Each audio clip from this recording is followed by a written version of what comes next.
welcome to another episode of Accessibility. It's a show on YouTube where I talk about the video game industry, accessibility, and representation. Basically, how can we help more people to play games, and more people to see themselves in the games they play? One thing that many of us take for granted in video games, or other forms of media, or even just in everyday life, is the ability to recognise faces.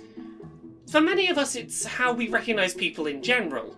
You might see someone in a place that you don't expect, or in an outfit that you've not seen them in before, but faces have a lot of identifying information. They're very high in detail, and usually they're how you recognise a person, or for most of us anyway. However, that isn't the case for everyone.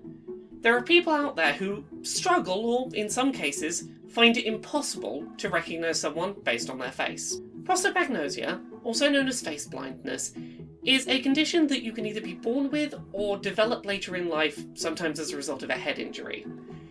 Basically, humanity has developed a part of the brain that is specifically focused on recognising faces. We have other bits of the brain that recognise complex patterns, but this bit is just for faces. And if the facial recognition part of the brain isn't working how it's supposed to, that can make it really difficult to recognise faces. For some people with prosopagnosia, it's still possible to recognise faces given enough time and other bits of context clues, but it relies on the parts of the brain that do complex pattern recognition in general that aren't specialised, and it can make it difficult, if not impossible, to recognise a face without outside information to help. Today on Accessibility, we're going to talk about prosopagnosia. We're going to talk about the things that you can do in terms of general game design that will make your characters more recognisable to people who don't recognise faces. We're going to talk about dedicated settings you could implement that would help those players. And we're going to talk about existing accessibility settings that would be really useful in helping make sure that people can keep track of who a player is without having to recognise their face. For many people living with prosopagnosia, due to their difficulty recognising faces, a series of other aspects of a person or character are often important in helping to place who a person is. For some living with the condition, faces are recognisable only if seen in a familiar context, meaning that interactions with a person in an unexpected setting or at an unexpected time may prove difficult. So, how can game designers make their games more accessible to players with prosopagnosia?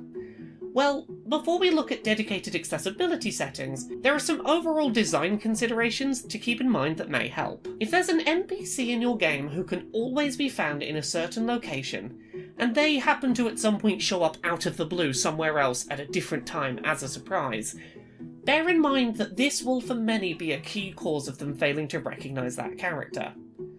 Notice these moments in your story and make sure that you make them a priority with any support measures you work on. Similarly, if identifying features of the character have changed, such as them arriving to meet you in a wildly different outfit to usual, this may be particularly tough for players with prosopagnosia to recognise. Even just changing a character's hairstyle or having their face get dirt on it can make them much tougher to recognise. When thinking about accessibility support for those players, these are some of the kinds of situations you should be particularly aware of. Moments where the character's non-facial appearance has changed considerably, or where you wouldn't usually expect to run into that character. In terms of character designs, many people I spoke with prosopagnosia noted that diversity of character designs, outfits, and exaggerated appearances all add towards making games more accessible to those with the condition. Games with unrealistic cartoonish art styles often allow for more exaggerated differentiation between characters, which means that there's often less reliance on complex facial recognition to recognise who a character is. Does your character have an easy to recognise silhouette? Do they have huge, unique hair? Do they always appear dressed in a big trench coat? Do they always strike a pose when entering the scene? For players with prosopagnosia, it's going to be much easier to recognise the difference between two exaggerated anime characters of different heights and different neon hair colours than it would be to recognise who's who in a game full of realistically modelled 30-year-old white men with short brown hair and stubble. And even if your game is going for a more photorealistic art style, body type, age, gender, and skin tone diversity all really help to make your characters more recognisable for players with face blindness. Diversity of cast is already a great and important thing, but this is an added benefit to overall industry trends towards diversity. Basically, diverse casts are easier to tell apart. Cartoonish exaggerated characters are easier to tell apart. Character design changes may make characters tougher to recognise, and seeing a character outside of their usual setting may make them tougher to recognise. With the discussion of general game design trends out of the way, let's talk about some more specific things that game developers can be doing in terms of settings to help make their games more accessible to players with prosopagnosia. When it comes to making characters easier to recognise for players with face blindness, one of the most simple yet important things game developers can do is provide multiple ways for the player to check the character's name in real time. There are several ways you can do this, some of which already exist in games, and some of which are ideas for the future. Some games, such as The Last of Us 2, include options to include speaker names in subtitles, so that the player can check at a glance who the character currently speaking is. Other games, such as Phoenix Wright Ace Attorney, allow the player to pause the action and look up a glossary that includes faces, names, and short bios of who the character is. This can be done at any time, which is important for keeping track of who characters are. It's also important that, if your game doesn't contain something like a real-time accessible glossary, that you make your game at the very least pausable easily during things like cutscenes. As a last-ditch effort, even if you're not doing anything else to support players with face blindness,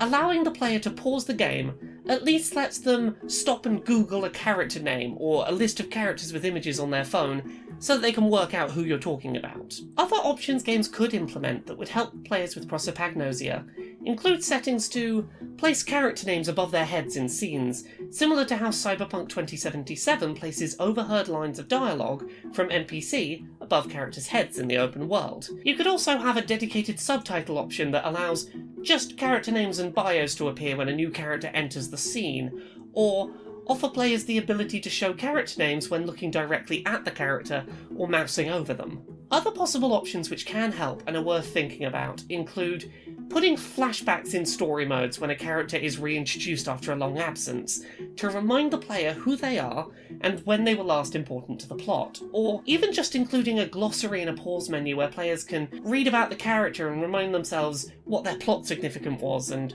which series of events they were involved in. Lastly, one other accessibility setting that is accidentally useful for some players with face blindness is dedicated volume mix sliders.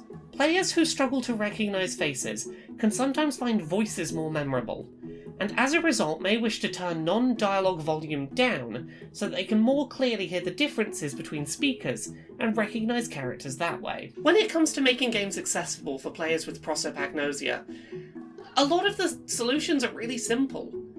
If you make sure your cast of characters are diverse and that they're not just all generic mid-30s white men with scruffy hair and beards, that's going to be a lot easier to recognise. If you have art styles that are more exaggerated, that could really help. If you vary outfits and you vary voice types, if you find things that aren't the face to vary, that really helps. Sometimes it's just a case of making it really easy to pause and check someone's name and remind yourself who they are. Sometimes it's just a case of being able to lower everything but the voices so you can hear better. Make sure that the things that differentiate your characters outside of the face are easy to check. Make sure that you can find out someone's name really easily. Make sure that someone's face isn't the only clue you're giving them to go, that's who you were talking to a minute ago. Face blindness is a lot more common than most people realise, and so many of the solutions just rely on designers and developers remembering not everyone recognises a face. Make sure that you give alternative options, and most of it is just common sense.